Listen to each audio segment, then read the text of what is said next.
Hello, my name is Bhavani Palapu, and I am a senior at the University of Kansas studying behavioral neuroscience under the pre-medical track. The project I am presenting stems from environmental psychology, which is basically a sub-area of psychology that centers on the idea of person-environment interaction.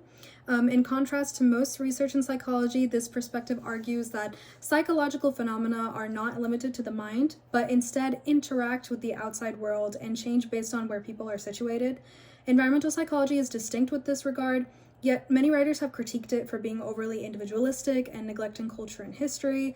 To elaborate, one consequence of this individualistic approach is a tendency to overlook socio-cultural processes and how they manifest both in people and in their environments. In other words, environmental psychology might overlook how certain person-environment relationships are products of culture rather than products of individual thoughts and preferences. This all comes despite environmental psychology being well positioned to systematically investigate relationships between racialized beings, people, and racialized spaces, environments.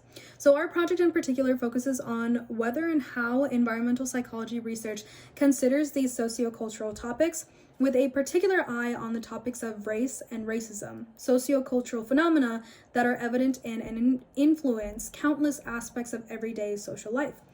Along with my collaborators, we collected all of the articles published in the two leading journals in environmental psychology. These are the Journal of Environmental Psychology and Environment and Behavior, which mention the word racism.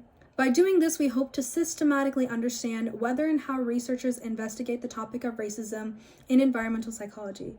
We systematically read and coded articles for how they engage with the concept of racism. In our presentation, my group and I present the results of this project regarding the extent and character of environmental psychology's research on racism. We have three main findings. The first finding is that environmental psychology research on racism is very limited, but it has grown in recent years. The second finding is that most articles that feature the word racism do not directly engage with the topic, but rather mention it incidentally.